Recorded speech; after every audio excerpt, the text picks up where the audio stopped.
안녕하세요, 여러분. 그 집에 무슨 일이 채널입니다. 오늘 이야기는 정말 충격적인 내용이에요. 68세 순자 할머니의 이야기인데요. 태수, 왜 그랬어? 왜 나랑 애들을 버렸어? 순자야, 내가 죽어야만 너랑 아이들이 사는 줄 알았어. 하지만 결국 난 또다시 잘못을 저질렀어. 분명히 장례식까지 치렀던 남편이 살아서 다른 여자와 함께 있다면 어떤 기분일까요? 죽는 게 속죄가 아니야. 살아서 책임져야 하는 거야.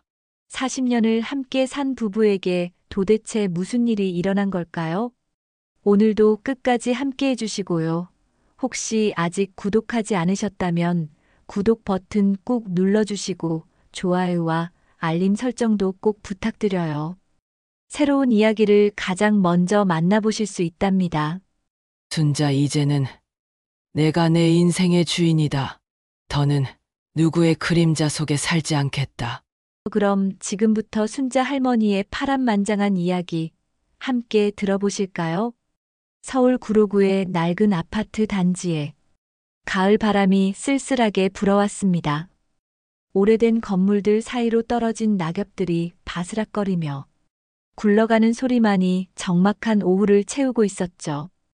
503호 앞 현관문에는 아직 검은 리본이 매달려 있었고 그 안에서는 68세 정순자가 검은 한복을 입은 채 멍하니 창밖을 바라보고 있었습니다. 남편 김태수의 장례식을 마친 지 사흘이 지났지만 아직도 모든 것이 꿈만 같았어요. 40년을 함께 살아온 그 사람이 어느 날 갑자기 세상을 떠났다는 사실이 받아들여지지 않았습니다. 아침에 일어나면 습관처럼 그의 이름을 부르려 했다가 멈추곤 했죠. 밥상을 차릴 때도 무심코 두 그릇을 준비하다가 혼자라는 사실을 깨닫고는 했어요. 윙윙윙. 현관 초인종 소리가 울렸습니다. 문을 열자 맞은편에 사는 박영희 아주머니가 반찬통을 들고 서 있었어요. 순자보다 5살 적은 영희는 이 동네에서 가장 정이 많기로 소문난 사람이었죠. 순자 언니, 어떻게 지내세요? 밥은 드시고 계신가요? 영희의 걱정스러운 목소리에 순자는 억지로 미소를 지으며 답했습니다. 고마워요, 영희 씨. 잘 먹고 있어요. 에이, 뭐려. 이런 때 서로 도와야죠. 김치찌개 끓여왔어요. 혼자 계시니까 제대로 챙겨 드시지도 못할 텐데. 영희가 반찬통을 건네주며 순자의 얼굴을 자세히 살펴봤어요. 며칠 사이에 더 야위어 보이는 순자의 모습이 안쓰러웠죠. 언니, 이제 어떻게 하실 거예요? 혼자서 괜찮으실까요? 그 말에 순자는 잠시 말문이 막혔습니다. 사실 밤마다 그 생각뿐이었어요. 이제 정말 혼자가 되었다는 현실, 앞으로 어떻게 살아가야 할지 막막한 마음이 밀려왔죠. 괜찮을 거예요. 어떻게든 살아가야죠. 순자는 담담하게 답했지만 속으로는 복잡한 마음이었습니다. 남편 태수는 평생 성실한 사람이었어요. 새벽 5시면 어김없이 일어나 라디오 체조를 하고 아침 식사 후에는 동네 한 바퀴를 산책하는 것이 일과였죠. 고지식할 정도로 규칙적인 생활을 했던 그런 사람이었습니다. 그런 태수가 지난달 갑작스럽게 쓰러졌어요. 평소처럼 산책을 나갔다가 아파트 단지 벤치에서 의식을 잃었죠. 고혈압 합병증이었다고 의사가 설명했습니다. 응급실로 실려갔지만 결국 의식을 회복하지 못한 채 세상을 떠났어요. 태수 형부님 정말 좋은 분이셨는데 보험금은 나왔나요? 영희가 조심스럽게 물었습니다. 이런 이야기를 하기가 민망했지만 현실적인 문제였죠. 네, 다행히 보험에는 충실히 가입해 놨더라고요. 우리 손주 대학 등록금은 마련할 수 있을 것 같아요. 순자는 쓴웃음을 지었습니다. 태수는 생전에 늘 말했어요. 우리 손주만큼은 돈 때문에 공부 못하는 일이 없어야 한다고요. 그래서 부족한 살림에도 보험료를 꼬박꼬박 납입했던 것이었죠. 큰아들 부부는 맞벌이를 하고 있지만 아직 형편이 넉넉하지 않았어요. 특히 고등학교 3학년인 손자 준호의 대학 진학을 앞두고 있어서 등록금이 큰 부담이었죠. 태수는 그런 아들 가족의 사정을 누구보다 잘 알고 있었습니다. 그나마 다행이네요. 태수 형부님이 마지막까지 가족 생각을 하셨구나. 영희가 순자의 손을 꼭 잡으며 위로했어요. 그런데 언니, 혼자 사시기 너무 외로우시겠어요. 아드님이 모셔가시면 좋을 텐데. 아니에요. 아들 내외도 바쁘고 손자도 입시 준비로 정신없는데 제가 들어가서 뭘 하겠어요. 여기서 혼자 지내는 게 편해요. 순자는 단호하게 말했지만 사실은 아들에게 부담을 주고 싶지 않은 마음이었어요. 며느리와의 관계도 나쁘지는 않았지만 그렇다고 편한 사이도 아니었죠. 오히려 혼자 지내면서 아들 가족들이 가끔 안부를 물어보는 정도가 적당할 것 같았습니다. 저녁 무렵 영희가 돌아간 후 순자는 혼자 앉아 김치찌개를 데워 먹었어요.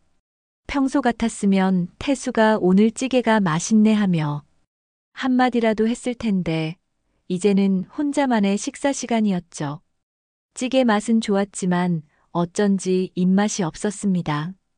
밤이 깊어지자 더욱 적막함이 엄습했어요. 평소 태수가 뉴스를 보며 이런저런 이야기를 했던 시간이었는데 이제는 텔레비전 소리만 공허하게 울렸습니다. 순자는 리모컨을 들고 채널을 이리저리 돌려봤지만 마음에 드는 프로그램이 없었어요. 이제 정말 혼자구나. 순자는 속으로 중얼거렸습니다.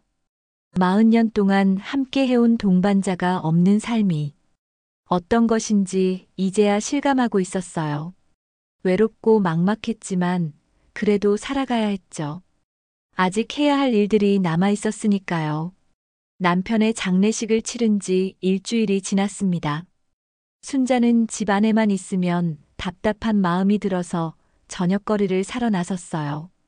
평소 같았으면 태수와 함께 장을 보러 다녔는데 이제는 혼자서 해야 할 일이 되었죠. 손에 든 작은 장바구니를 보니 문득 서글픈 마음이 들었습니다. 구로역 근처에 있는 대형마트로 향했어요. 이곳은 태수와 자주 오던 곳이었죠. 입구에서부터 온갖 추억이 밀려왔습니다. 태수는 늘 이곳에 올 때마다 물건이 싱싱하고 값도 괜찮다며 만족해했거든요.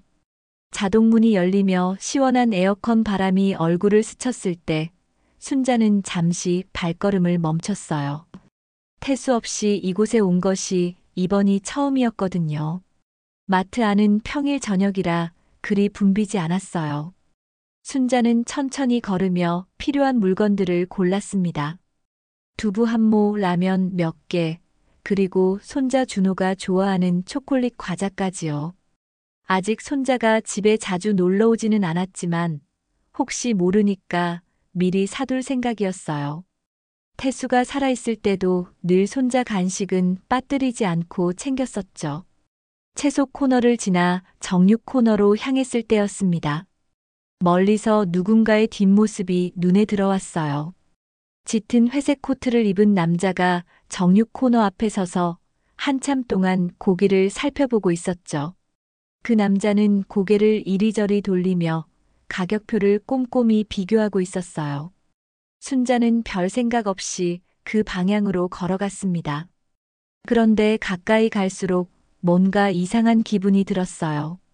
그 남자의 뒷모습이 어쩐지 낯이 익었거든요. 키도 비슷하고 어깨의 각도도 그렇고 머리카락이 희끗희끗한 것까지도요. 특히 고기를 고르는 자세가 너무나 익숙했습니다. 남자는 돋보기를 꺼내 들고 고기 가격표를 들여다보고 있었습니다. 그러더니 고개를 살짝 갸웃하며 한숨을 쉬었어요. 그리고는 손을 떨며 지갑을 여는 모습까지 보였죠. 그 모든 행동 하나하나가 순자에게는 너무나 친숙했어요. 그 순간 순자의 심장이 쿵쾅거리기 시작했습니다. 그 모든 행동들이 너무나 익숙했어요. 돋보기를 꺼내는 습관, 가격을 보며 고개를 갸웃하는 모습, 지갑을 열 때 손을 떠는 버릇까지도요. 모든 것이 태수와 똑같았습니다. 심지어 코트도 태수가 즐겨 입던 그 코트와 똑같은 색깔이었어요. 아니야. 아닐 거야. 순자는 속으로 중얼거렸어요. 분명히 착각일 거라고 생각했죠. 남편을 잃은 충격으로 비슷한 사람을 보고 착각하는 것일 테니까요. 그런 일이 종종 있다고 들었거든요. 하지만 마음 한구석에서는 계속 이상한 느낌이 들었어요. 그때 남자가 고개를 돌려 계산대 쪽으로 향하기 시작했어요. 순자는 숨을 멈췄습니다. 이제 그 사람의 얼굴을 볼 수 있을 거였거든요. 마음속으로는 다른 사람이기를 바랐지만 동시에 혹시나 하는 마음도 있었어요. 남자가 점점 가까워졌어요. 얼굴이 조금씩 보이기 시작했죠. 빛바랜 얼굴, 깊게 패인 주름, 그리고 그 특유의 온화한 표정까지도요. 순자는 눈을 크게 뜨고 그 사람을 바라봤습니다. 어떻게? 순자의 입에서 작은 신음이 새어나왔습니다. 그 사람은 다름 아닌 김태수였어요. 죽었다고 생각했던 남편이 살아서 마트에서 장을 보고 있는 거였죠. 순자는 자신의 눈을 의심했어요. 이럴 수가 있나 싶었거든요. 순자는 너무 놀라서 손에 들고 있던 장바구니를 떨어뜨렸어요. 쿵 소리와 함께 두부와 라면, 과자들이 바닥에 굴러다녔지만 주울 생각조차 할 수 없었습니다. 온몸이 얼어붙은 것처럼 움직일 수가 없었어요. 다리에 힘이 풀려서 그 자리에 주저앉을 것 같았습니다. 내가 미친 건가? 아니면 정말로. 머릿속이 하얗게 변했습니다. 분명히 일주일 전에 장례식을 치렀는데 어떻게 태수가 여기 서 있을 수 있는 걸까요? 장례식장에서 관 안에 누워있는 태수를 직접 봤는데 말이에요. 순자는 혼란스러워서 어떻게 해야 할지 몰랐어요. 태수는 순자를 아직 발견하지 못한 채 계산대로 향하고 있었어요. 평소와 똑같은 걸음걸이로 천천히 걸어가고 있었죠. 하지만 뭔가 이상한 점이 있었어요. 태수가 순자를 전혀 알아보지 못하는 것 같았거든요. 정말 태수가 맞나? 아니면 내가 너무 충격을 받아서 헛것을 보는 건가? 순자는 눈을 비비고 다시 봤지만 여전히 태수가 거기 서 있었어요. 꿈이 아니었습니다. 환상도 아니었어요. 정말로 태수가 살아서 움직이고 있는 거였죠. 내가 미쳤나? 분명히 영정 앞에 절을 했는데 그럼 저 사람은 누구지?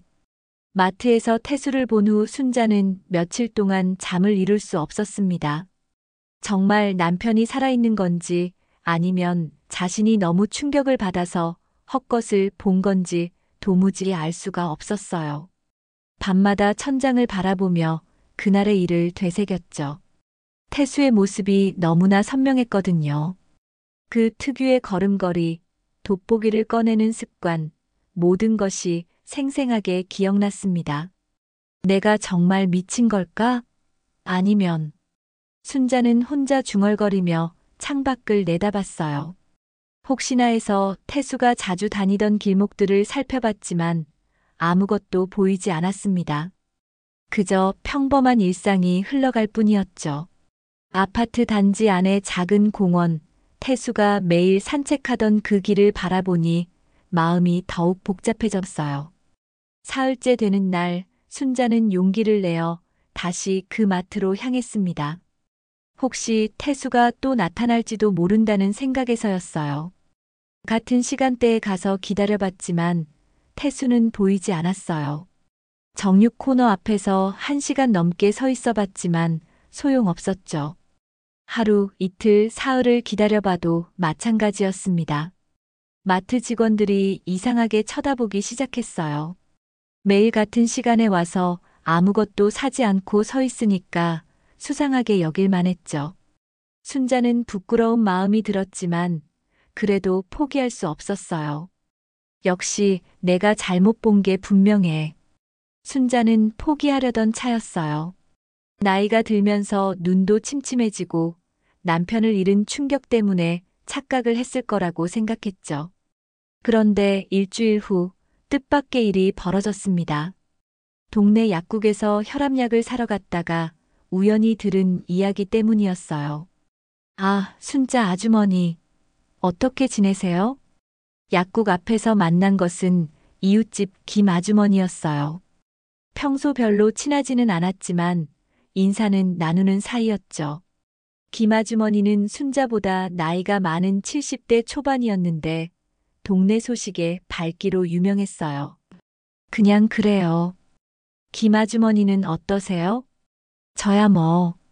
그런데 어제 신기한 일이 있었어요. 영등포 마트에 갔다가 태수 아저씨랑 똑 닮은 분을 봤거든요. 순자의 심장이 다시 뛰기 시작했어요. 혹시나 했던 일이 정말 벌어지고 있는 건가 싶었죠. 손에 든 약봉지가 덜덜 떨렸어요. 정말요? 어떤 분이었는데요? 글쎄요, 뒷모습만 봤는데 키도 비슷하고 옷차림도 그렇고 태수 아저씨가 살아계시다면 딱 그런 모습일 것 같더라고요. 물론 다른 분이겠지만요. 세상에 닮은 사람도 참 많잖아요. 김 아주머니는 별일 아닌 듯 말했지만 순자에게는 충격적인 이야기였어요. 자신만 본 게 아니라는 사실이 더욱 혼란스러웠죠. 순자는 더 이상 참을 수 없었어요. 영등포 마트라면 집에서 버스로 30분 거리였죠. 당장 가봐야겠다고 생각했습니다. 혹시 몇 시쯤에 보셨어요? 아, 저녁 때였어요. 6시쯤 정육 코너 쪽에서 봤거든요. 그런데 이상한 게 혼자 계시더라고요. 평소 태수 아저씨는 순자 아주머니랑 같이 다니셨는데 순자는 감사 인사를 하고 급히 집으로 돌아갔어요. 그리고 그날 저녁 6시에 맞춰 영등포 마트로 향했습니다. 버스 안에서도 계속 떨렸어요. 정말 태수를 만날 수 있을까 하는 기대와 두려움이 동시에 밀려왔죠. 만약 정말 태수라면 뭐라고 말해야 할지도 모르겠었어요. 영등포 마트에 도착한 순자는 조심스럽게 정육 코너로 향했어요. 처음에는 아무도 보이지 않았습니다. 하지만 10분쯤 기다리니까 익숙한 뒷모습이 나타났어요. 순자는 심장이 터질 것 같았어요. 저 사람. 순자는 숨을 죽이고 그 사람을 바라봤습니다. 분명히 태수였어요. 이번에는 확실했죠. 같은 걸음걸이, 같은 자세로 고기를 고르고 있었거든요. 심지어 입고 있는 옷까지 태수가 즐겨 입던 것과 똑같았어요. 순자는 멀찍이 떨어져서 태수의 행동을 지켜봤어요. 태수는 평소와 똑같이 꼼꼼하게 고기를 골랐습니다. 가격표도 자세히 살펴보고 돋보기까지 꺼내서 확인했죠. 돼지고기와 소고기를 번갈아 보며 고민하는 모습까지 예전과 똑같았어요. 계산을 마친 태수는 마트를 나섰습니다. 순자는 들키지 않게 조심스럽게 뒤따라갔어요. 태수는 주차장으로 향했는데 거기서 놀라운 광경을 목격했습니다. 태수가 검은색 중형 승용차에 타는 것이었어요. 그것도 아주 자연스럽게 말이죠. 순자는 깜짝 놀랐어요. 태수는 평생 차를 몰지 못했거든요. 운전면허도 없었고 늘 대중교통만 이용했었죠. 나는 차 운전은 무서워서 못하겠어라고 늘 말하던 사람이었는데 말이에요. 어떻게 저 사람이 운전을? 순자는 믿을 수 없었어요. 태수가 능숙하게 차를 몰고 사라지는 모습을 멍하니 바라봤습니다. 운전 실력도 초보가 아닌 것 같았어요. 주차장에서 나가는 동작이 매우 자연스러웠거든요. 집으로 돌아오는 길에 순자는 많은 생각이 들었습니다. 정말 태수가 살아있다면 왜 집으로 돌아오지 않는 걸까요? 왜 자신을 피하는 걸까요? 그리고 언제부터 운전을 할 줄 알게 된 걸까요? 의문이 꼬리에 꼬리를 물었어요. 며칠 후 순자는 또 다른 충격적인 이야기를 듣게 되었어요. 동네 보험 설계사인 박 씨가 찾아온 것이었습니다. 순자 씨, 잠깐 시간 있으세요? 박 씨는 50대 중반의 여성으로 이 동네에서 10년 넘게 보험 일을 해온 사람이었어요. 순자네 보험도 박 씨를 통해 가입했었죠. 평소 친절하고 신뢰할 만한 사람이었어요. 네, 들어오세요. 무슨 일이세요? 사실 좀 이상한 이야기를 들어서요. 박 씨는 주변을 살피더니 목소리를 낮춰서 말했어요. 뭔가 중요한 이야기를 하려는 것 같았죠. 순자 씨, 혹시 남편분 보험금 받으셨죠? 그런데 이상한 소문이 돌고 있어요. 무슨 소문이요? 순자는 불안한 마음이 들었어요. 혹시 태수가 살아있다는 것과 관련된 이야기일까봐 걱정되었죠. 글쎄요, 확실하지는 않은데. 태수 씨랑 비슷한 분을 봤다는 사람들이 있거든요. 여러 곳에서 목격되었다고 하던데. 박 씨의 말에 순자는 더욱 혼란스러워졌어요. 자신만 본 게 아니라 다른 사람들도 태수를 봤다는 얘기였거든요.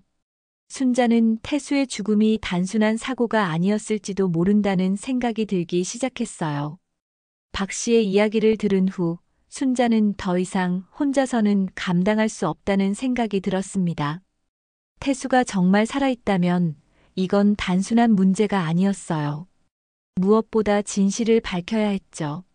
순자는 큰아들 민수에게 전화를 걸기로 마음먹었습니다.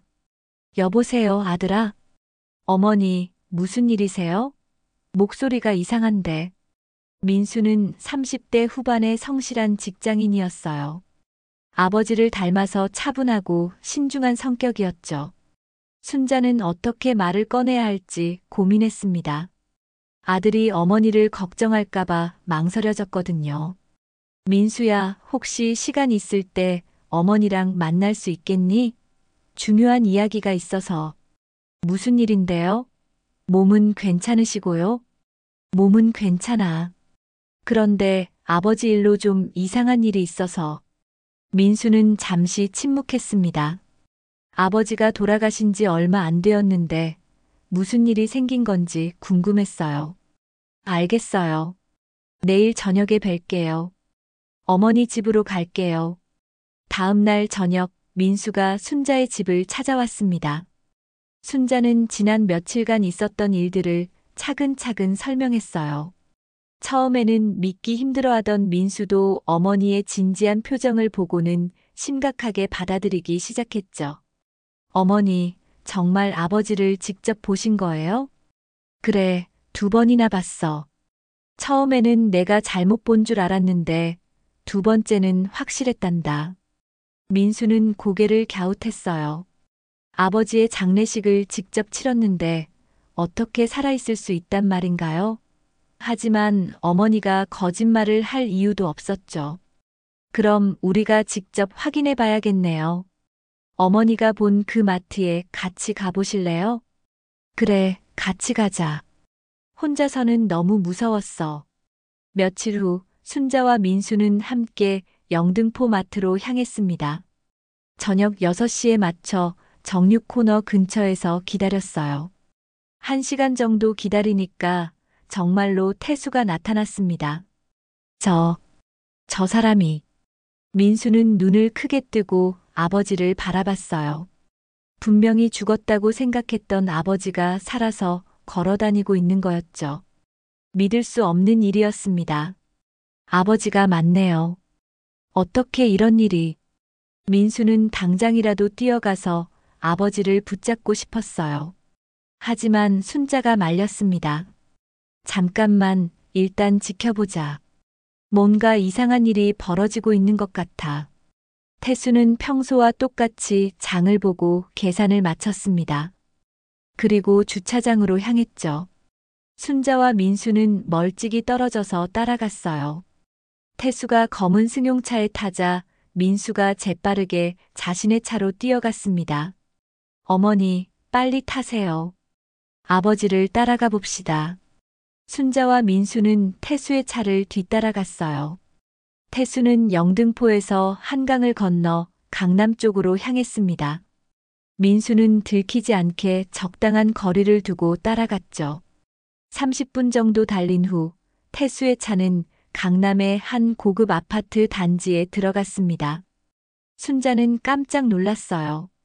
태수가 그런 비싼 동네에 갈 일이 전혀 없었거든요. 저기가 어디지? 아버지가 왜 저런 곳에? 민수도 의아해했어요. 아버지는 평생 구로구를 벗어나 살 생각을 해본 적이 없었거든요. 그런데 강남의 고급 아파트라니요. 태수는 지하 주차장에 차를 주차하고 승강기를 탔습니다. 순자와 민수는 아파트 입구에서 기다렸어요. 어느 층에 사는지는 알 수 없었지만 분명히 이 아파트에 살고 있는 것 같았죠. 어머니, 이상해요. 아버지가 이런 곳에 살 돈이 어디 있어요? 나도 모르겠어. 뭔가 잘못되었어. 그때 아파트 입구로 한 여자가 걸어오는 것이 보였어요. 40대 후반 정도로 보이는 여성이었는데 깔끔하게 차려입고 있었죠. 손에는 고급 가방을 들고 있었어요. 여자는 승강기를 타고 올라갔습니다. 순자는 그 여자의 모습을 유심히 봤어요. 뭔가 익숙한 느낌이 들었거든요. 저 여자, 어디서 본 것 같은데. 순자가 중얼거리자 민수가 물었어요. 어머니, 저분을 아세요? 확실하지는 않은데. 예전에 어디서 본 것 같아.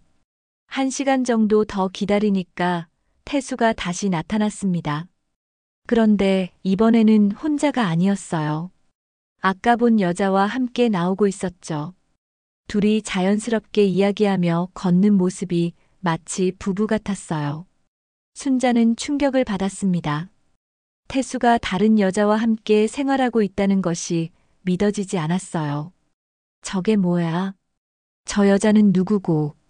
그보다 더 충격적인 것은 뒤에서 따라오는 작은 아이였어요. 초등학교 저학년 정도로 보이는 남자아이가 태수의 손을 잡고 걸어오고 있었죠. 아버지, 저 아이는 뭐예요?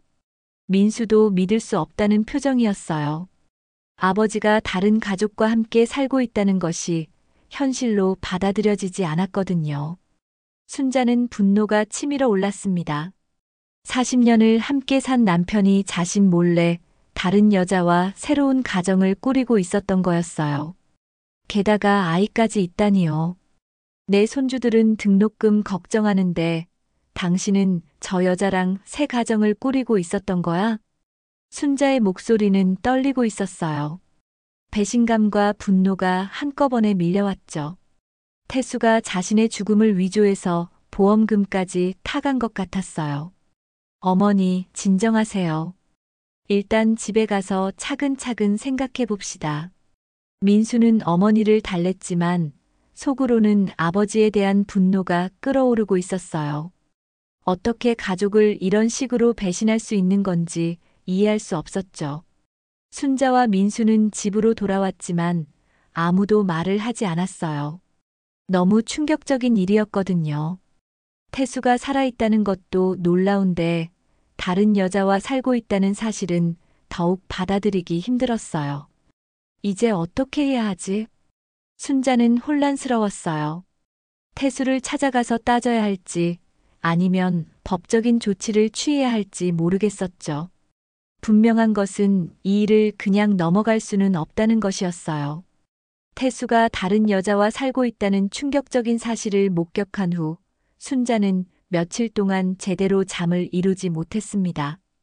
40년 동안 믿고 살았던 남편이 자신을 속이고 있었다는 현실이 받아들여지지 않았어요. 밥맛도 없고 아무것도 하고 싶지 않았죠. 민수가 걱정되어 자주 안부를 물어봤지만 순자는 괜찮다고만 답했어요. 어머니, 정말 괜찮으세요?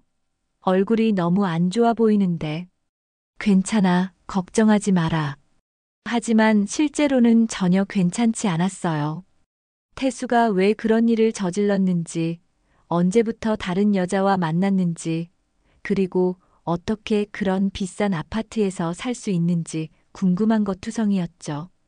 순자는 태수의 물건들을 다시 한번 살펴보기로 했습니다. 혹시 단서가 될 만한 것이 있을지도 모르니까요. 옷장과 서랍을 뒤져봤지만 별다른 것은 없었어요. 그런데 태수가 쓰던 책상 깊숙한 곳에서 작은 수첩 하나를 발견했습니다. 수첩을 펼쳐보니 이상한 숫자들이 적혀 있었어요. 날짜와 함께 큰 금액들이 적혀 있었는데 모두 빨간 글씨로 되어 있었죠. 순자는 그 의미를 알 수 없었지만 뭔가 불길한 느낌이 들었어요. 이게 뭐지? 이렇게 큰 돈이. 수첩에 적힌 금액을 보니 최소 몇 천만 원에서 많게는 억 단위까지 적혀 있었어요. 태수의 월급으로는 절대 감당할 수 없는 돈이었죠. 순자는 불안한 마음이 들기 시작했습니다.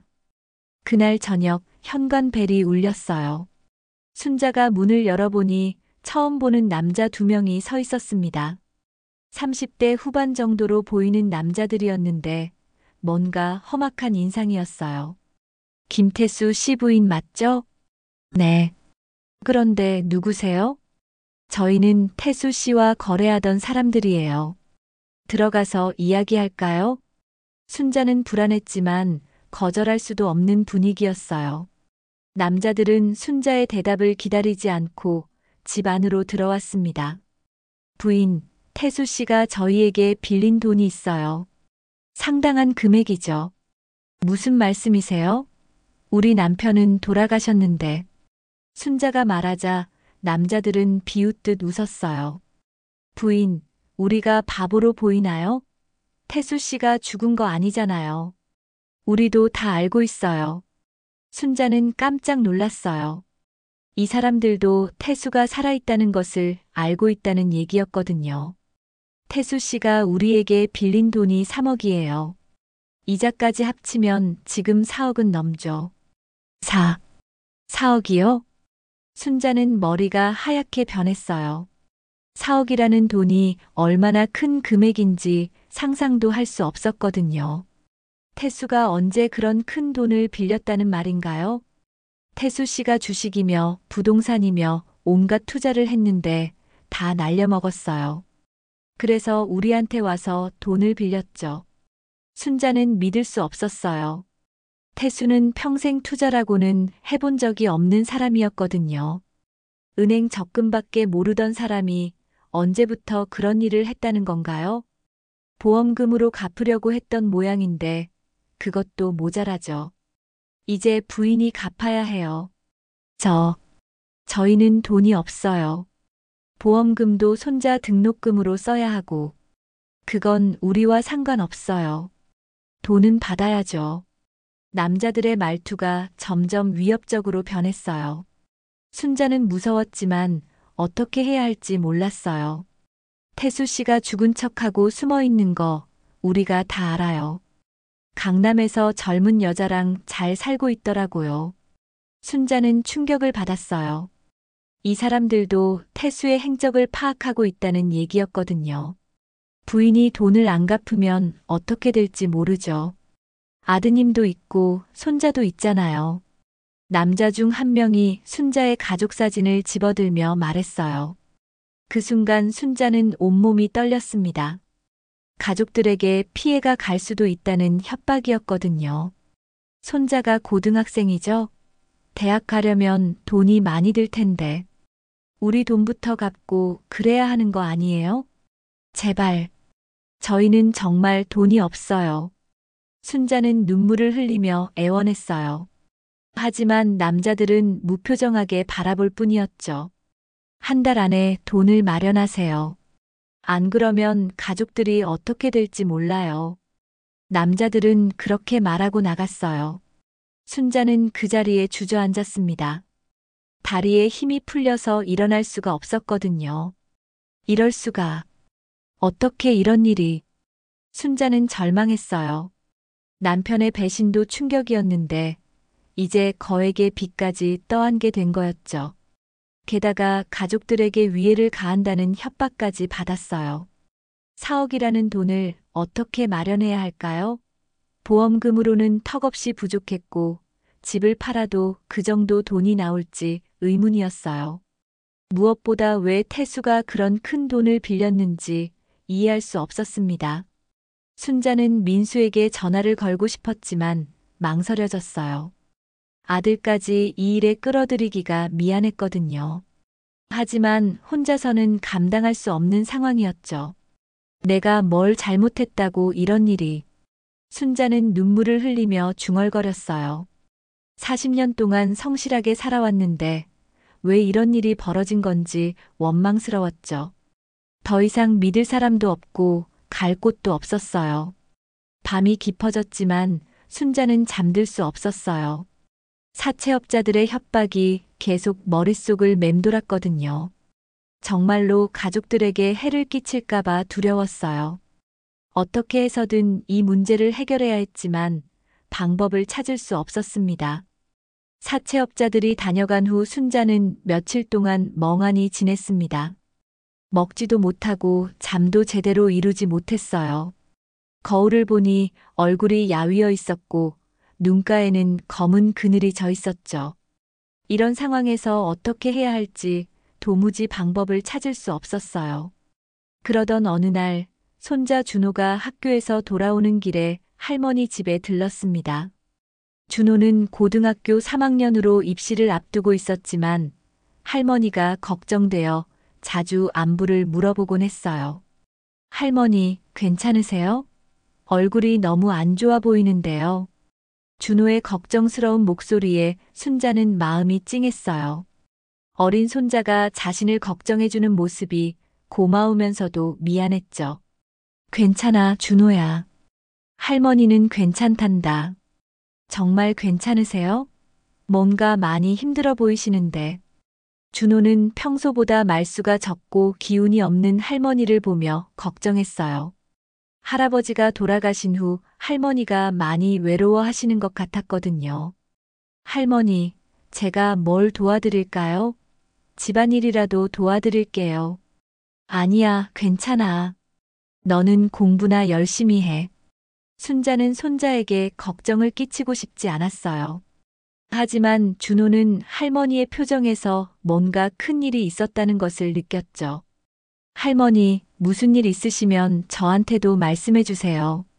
저도 이제 다 컸잖아요. 준호의 말에 순자는 눈물이 날 것 같았어요. 어린 손자가 어른스럽게 말하는 모습이 기특하면서도 안쓰러웠거든요. 준호야, 할머니가 많이 힘들어도 너만 있으면 괜찮을 것 같구나. 할머니, 정말 괜찮으세요. 할머니만 있으면 저도 다 괜찮아요. 준호의 따뜻한 말에 순자는 마음이 조금 가라앉았어요. 그동안 절망에 빠져 있었는데 손자의 말을 듣고 나니 다시 힘을 내야겠다는 생각이 들었죠.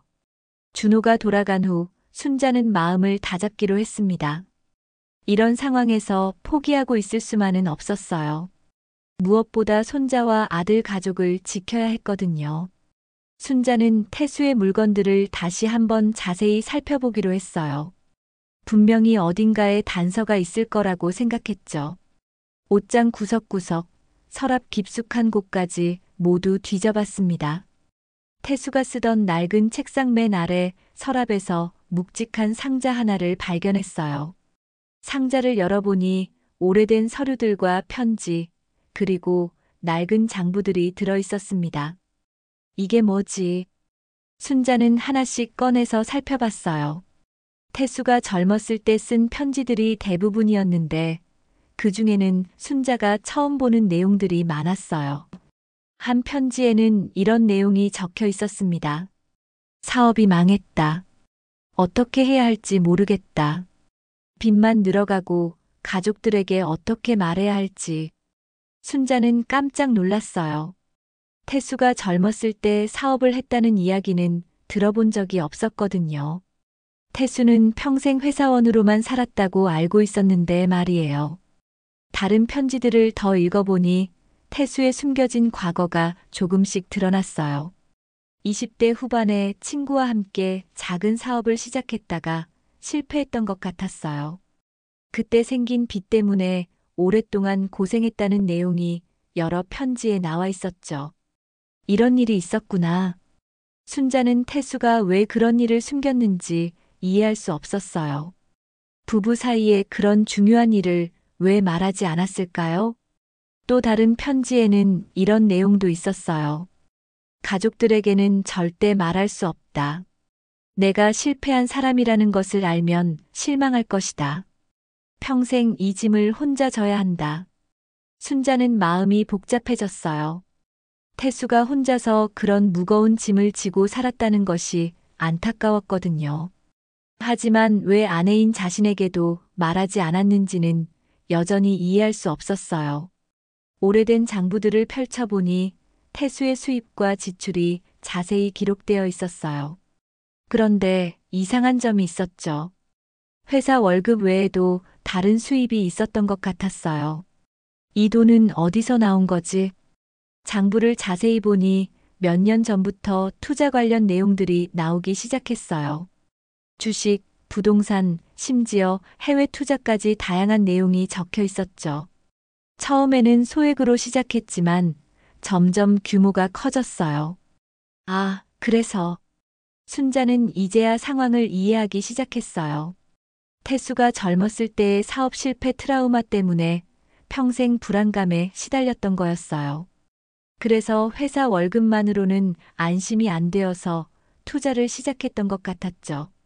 하지만 투자 경험이 부족했던 태수는 결국 큰 손실을 보게 되었어요. 손실을 만회하려고 더 큰 투자를 했지만 상황은 더욱 악화되었죠. 결국 사채까지 손을 댄 것 같았어요. 장부 마지막 페이지에는 이런 메모가 적혀 있었어요. 더 이상 가족들에게 피해를 줄 수 없다. 나 혼자 끝내야 한다. 순자는 눈물이 났어요. 태수가 얼마나 절망했을지 상상이 되었거든요. 그래서 죽은 척하고 도망간 것이었죠. 하지만 순자는 분노도 함께 느꼈어요.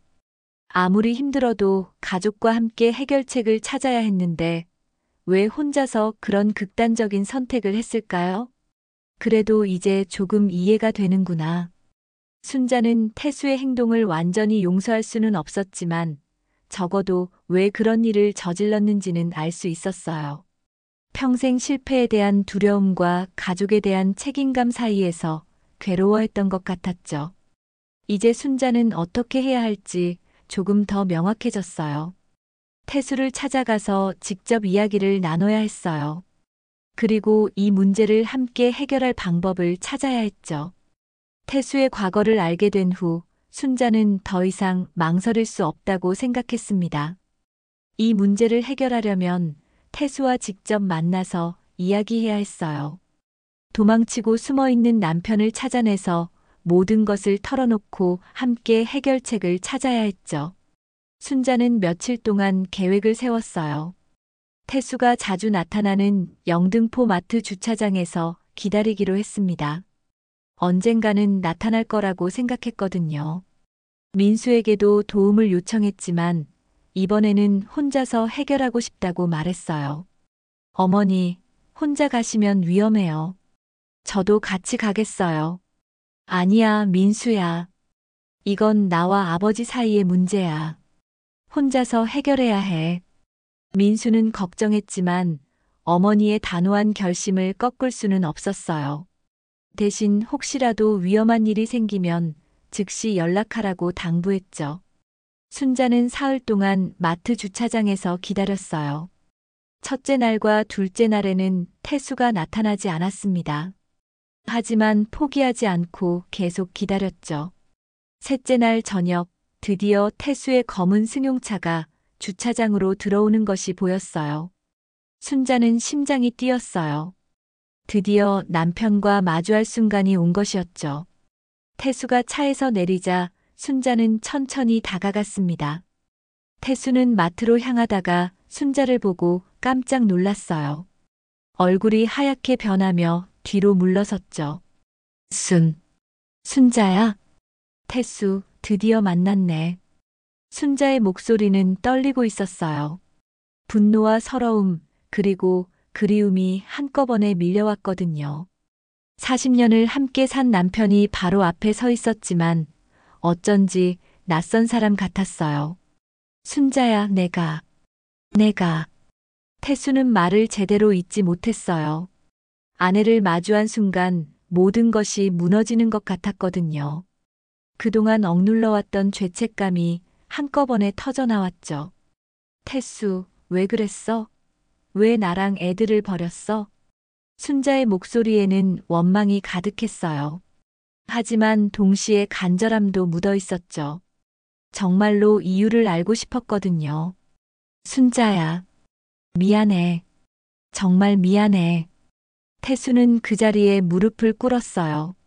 주차장 바닥에 무릎을 꿇고 고개를 숙였죠. 지나가던 사람들이 이상하게 쳐다봤지만 태수는 신경 쓰지 않았어요. 미안하다면 다야. 40년을 속이고 살았으면서. 순자는 눈물을 흘리며 소리쳤어요. 그동안 참아왔던 모든 감정이 터져 나왔거든요. 순자야, 내가 죽어야만 너랑 아이들이 사는 줄 알았어. 내가 살아있으면 너희들만 고생하게 될 것 같았단 말이야. 태수도 눈물을 흘리며 말했어요. 그동안 혼자 짊어지고 살았던 무게가 얼마나 무거웠는지 순자는 알 수 있었죠. 하지만 결국 난 또다시 잘못을 저질렀어. 도망치는 것만이 최선이라고 생각했는데. 태수는 흐느끼며 고백했어요. 젊었을 때의 사업 실패, 그로 인한 트라우마, 그리고 가족을 지켜야 한다는 부담감까지 모든 것을 털어놓았죠. 나는 평생 실패한 사람이야, 순자야. 젊었을 때도 사업에 실패했고, 이번에도 투자에 실패했어. 너랑 아이들에게 짐만 되는 존재란 말이야. 순자는 남편의 고백을 들으며 마음이 복잡했어요.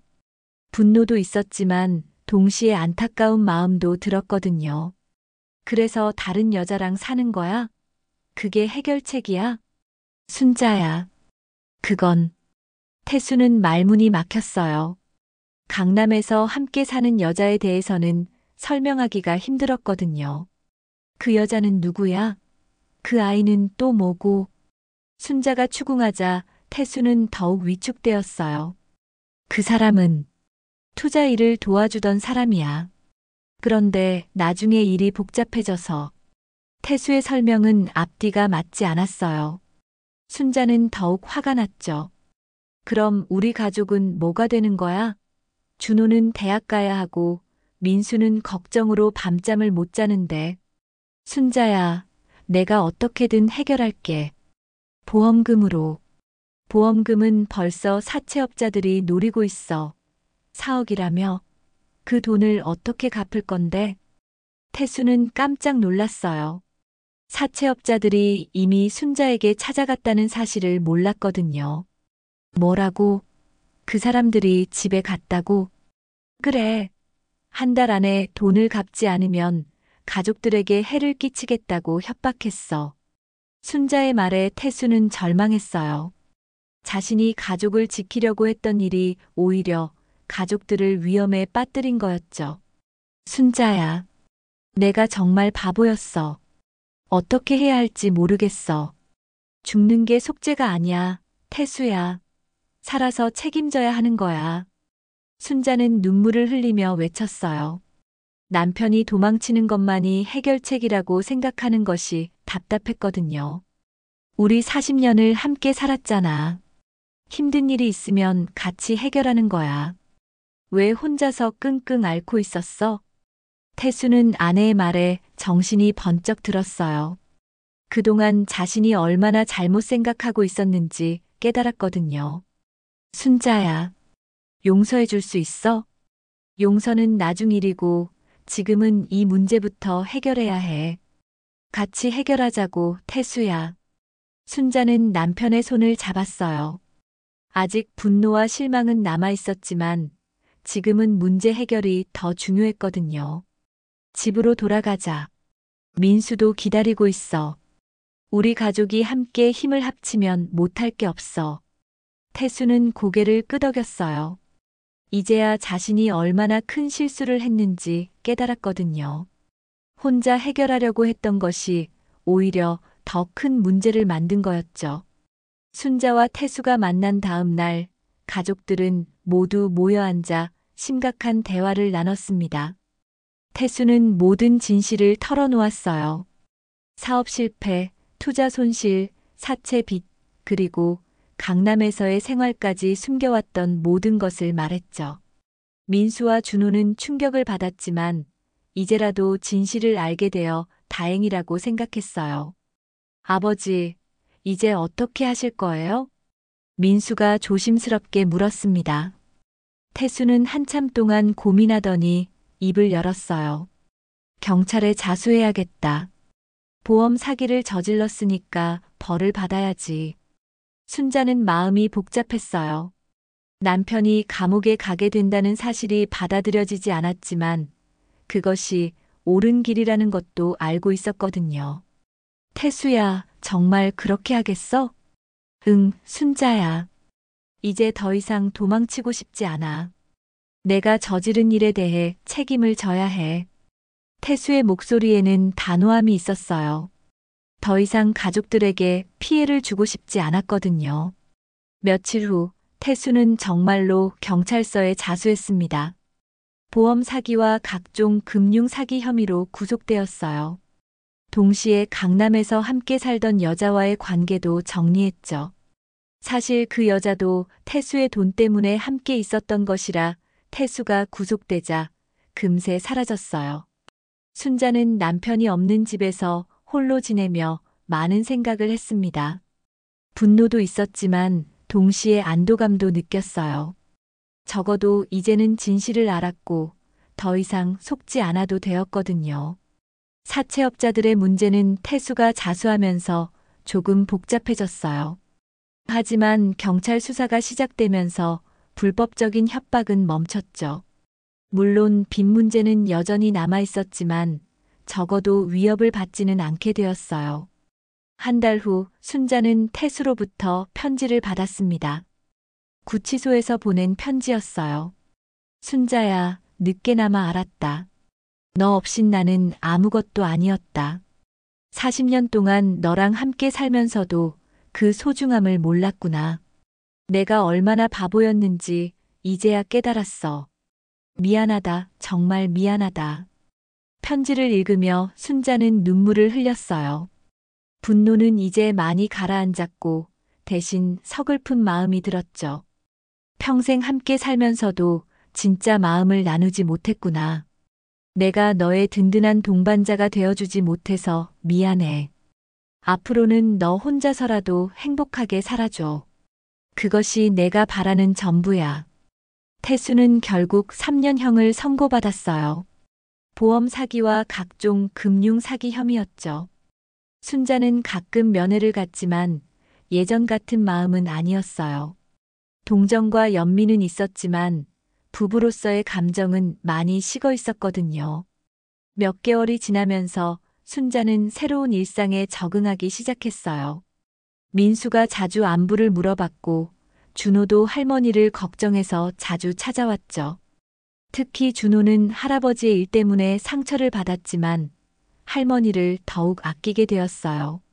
할머니, 제가 더 잘할게요. 할머니 걱정 안 시켜드릴게요. 준호의 말에 순자는 마음이 따뜻해졌어요. 손자가 이런 일을 겪으면서 더 성숙해진 것 같았거든요. 보험금 문제도 조금씩 정리되었어요. 태수가 자수하면서 일부는 반환해야 했지만 전부 다 돌려주지는 않아도 되었죠. 준호의 대학 등록금 정도는 마련할 수 있었어요. 1년이 지난 어느 날 순자는 혼자서 마트에 장을 보러 갔습니다. 바로 태수를 처음 목격했던 그 마트였어요. 처음에는 그곳에 가기가 꺼려졌는데 이제는 담담한 마음으로 갈 수 있었죠.